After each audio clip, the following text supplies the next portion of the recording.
What's up, everybody? It's your boy J-Rock from Toon Squad HQ, back with another video, and today we are installing some stainless braided brake lines on a 2010 Avalanche. So this is the front wheel, and the first thing we're going to want to do after we jack it up and take the tire off is pull these leveling sensors. If yours don't have these, then don't worry about this step, but if they do, it's a 10 millimeter, back it out. Get that arm off of there, and then we're going to pull this 10 millimeter bracket bolt. I leave it a little bit in so I can pry off my sensor here like so, and then we're going to just pry that thing off there carefully so we don't break it. Get it out of the way. Pull that bolt the rest of the way out, get everything free. Now we're going to move on to this 13 millimeter hard brake line where it meets the rubber brake line. And we're just going to back that guy all the way out of there. Take me a second to do that. And now we're going to move on to this clip, I believe. There's many ways you could do this. I just use pliers here to push it out. You can hit it with a screwdriver. Whatever you need to do to pull that clip out, it just slides out like that.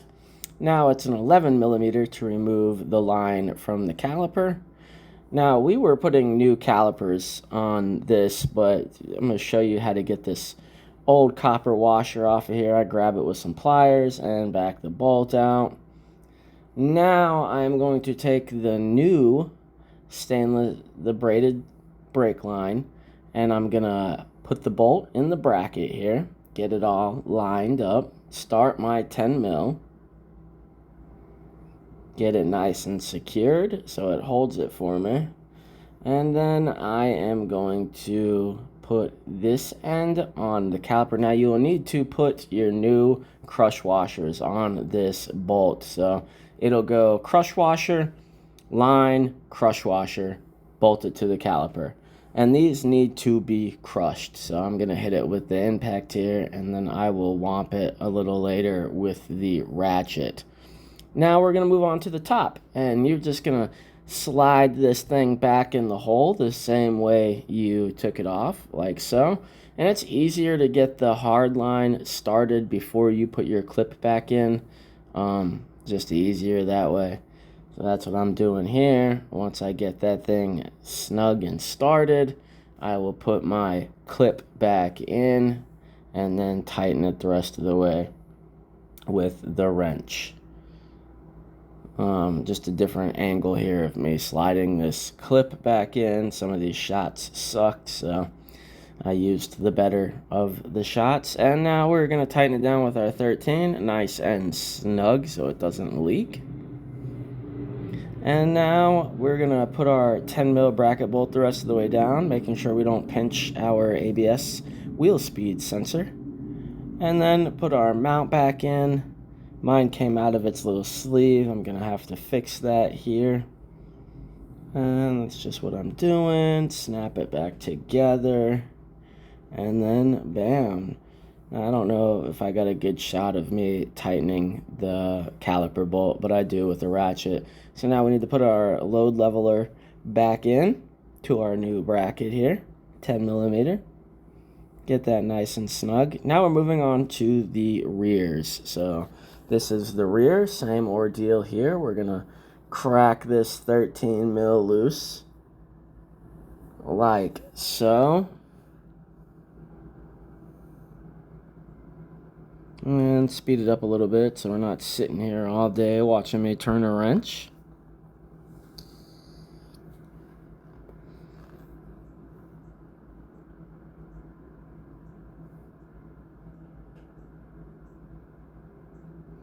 And then as soon as I get this bad boy off, I'm going to knock this clip off of here.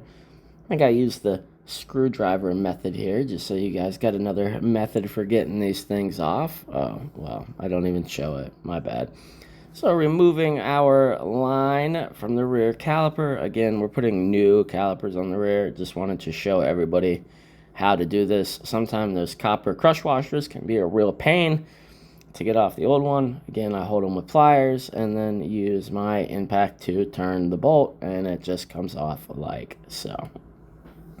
But we are using new calipers, bolts, and crush washers for the rear, so I really don't need this, just to show you. So now I'm going to back my new bolt and crush washers out and assemble the line. Again, it's going to go crush washer, line, crush washer, just like that. So a crush washer on the top and one on the bottom, and then we're going to thread this thing back in the way we took it off.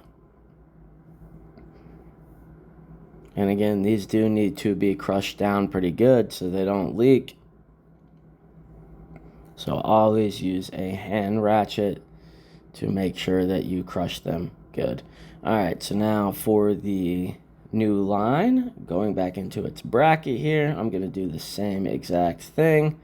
Slide it through. I'm going to get my hard line started like so. And then I am going to put my clip in. And I think I tap this one in with the screwdriver here. You could use whatever, hammer, screwdriver, pliers, whatever you got laying around to give it a little tappy-tappy. And it'll sit down in there, and bam, she is clicked in and secured. Now we're just going to tighten up our 13 again and make sure it's nice and snug so it does not leak.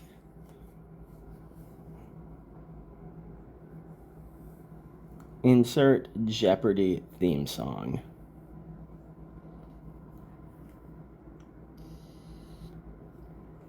And that is that. So now I'm going to spray it off with some brake cleaner, make sure it's nice and clean. And I'm going to crush my crush washers. Again, you want to make sure this is decently tight, so don't be scared of it. Don't break it, but also you want to make sure you get a nice crush. Now we're going to move on to bleeding the brakes. This is how I do it alone.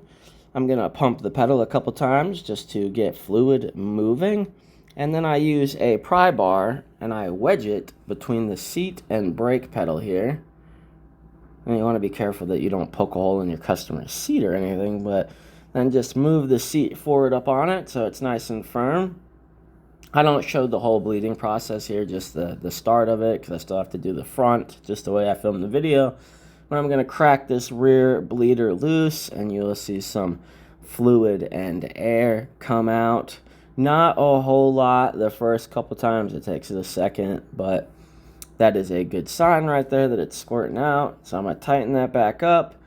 And then I'm going to top off my reservoir with fluid. We flushed everything, so you'll probably have to add a decent bit of fluid, more than I do here. And then just continue with your normal brake bleed, and you're done. I appreciate everybody watching. Hope this helps somebody. Peace.